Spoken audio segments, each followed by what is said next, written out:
All right, in our first segment, we looked at ways to help pay for college. That's a big burden, but you know what an even bigger burden is?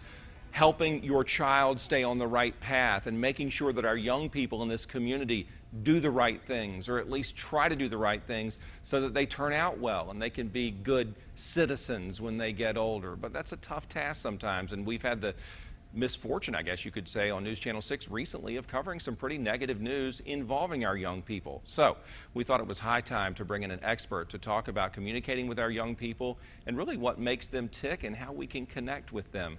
And I can't think of a better guest than Yannik McKie. Yannik is no stranger to many of you. He's very active in this community. He's a Christian life coach. He's an author. He's the youth and young adult minister at Strong Tower Christian Fellowship, as well as serving as the executive director of the McKie Foundation. So thank you for being here. Thank you for having me. I'm really excited.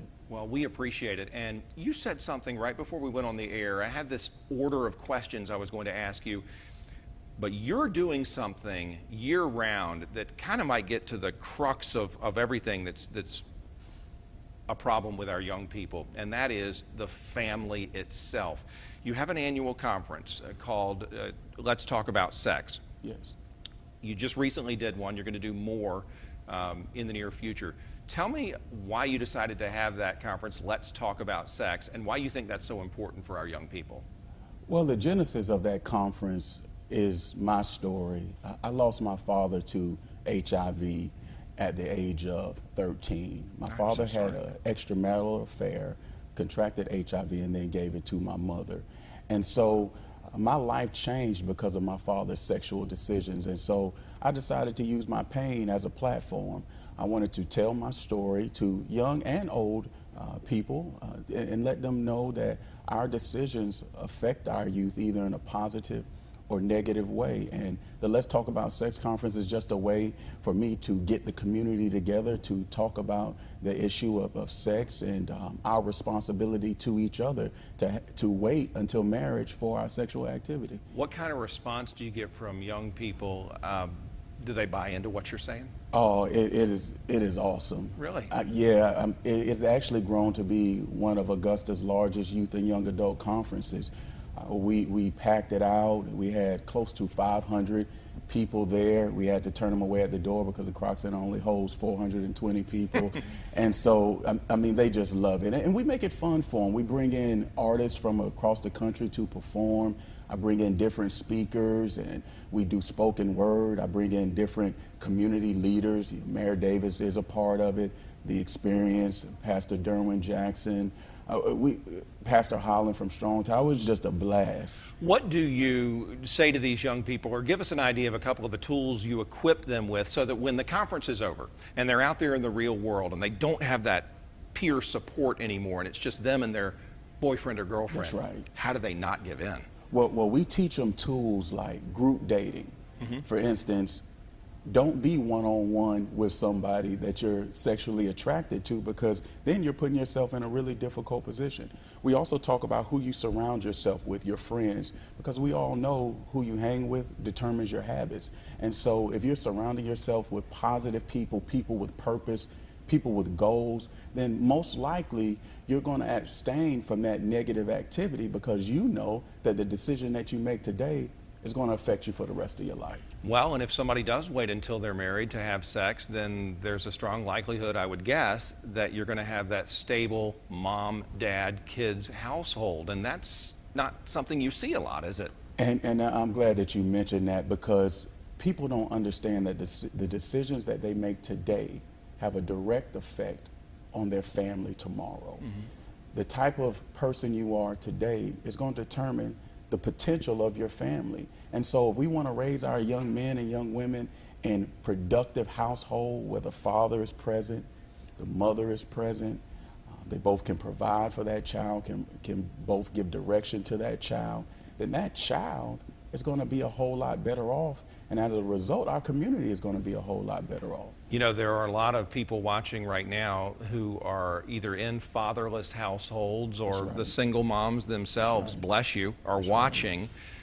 What can you tell them where the man is gone or the man is absent? What can mom or grandmama do to make sure that that child stays on the right track?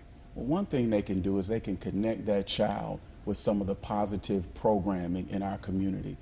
This gets overlooked way too much in my estimation. Augusta has so many resources. Yep. Mayor Davis has the My Brother's Keepers program. I have, through the Mackey Foundation, Men in Training, what we like to call MIT, where we mentor young men who do not have a father figure. We have Classy, which stands for Coaching Ladies and Severing Satan's Influence. Love it. For young women who don't have a positive role model in their life. I have friends like Kobe Harris, who runs the Say No to Average program.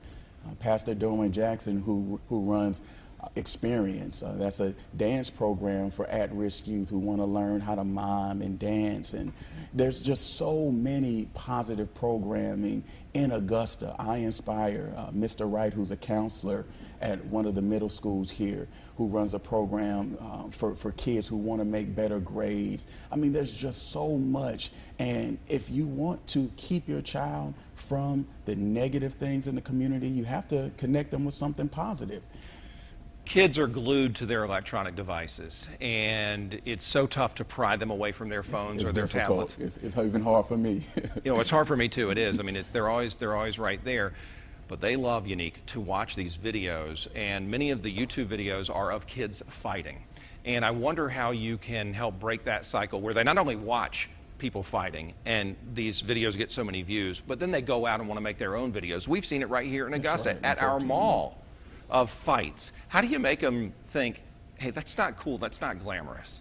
Well, the first thing we have to do is we have to show them the consequences of some of that negative activity. It's not a fear factor. We're not trying to scare them per se, but we have to let them know that our actions have either positive or negative results. That's one thing that we can do. The second thing we can do is block some of that. We have to let our children know that we're going to give you access to some things, but the things that are dangerous, we need to keep away from you. And then as it relates to our parenting, parents have to stop spreading that stuff. I see so much on Instagram and Facebook. Yeah, the parents are doing it. Yeah, and that falls back on us. I mean, why are we sharing such negativity? That just has to stop. You know, I mentioned the misfortune that News Channel 6 has had of covering negative news involving our young people. Nobody will ever forget the fight on Chaps Lane in South Augusta where a young man's life was taken because of what we believe to be an argument between girls over a boy. That's right. Girls arguing over boys, boys arguing over girls, goes back to the beginning of time just about. So the question once again is how? How do we teach our young people that violence isn't the answer, not only by showing them the consequences, but how do we make them never go to Chaps Lane in the first place and never have that kind of retaliatory attitude? You know what we need to do? One thing, and it is teach our young people that they have purpose. When you have purpose, you understand that it's certain negative activity you need to stay away from. I always say it like this: somebody who has nothing to lose isn't afraid to take someone else's life or even their own. Why? Because they don't believe that they have a future. They do not have a hope. And so when we teach young people that, you know what, you matter. God put you here for a reason. There's something that you can do special for our community. And when you talk to them in that way, you see them smile, you see them, begin to stick their chest out a little bit, and then they begin making better decisions because they believe they matter. Is there an age that's appropriate to start talking to our children about these things? You're talking about some big, important things. I wonder if there's a key age where we should start the conversation.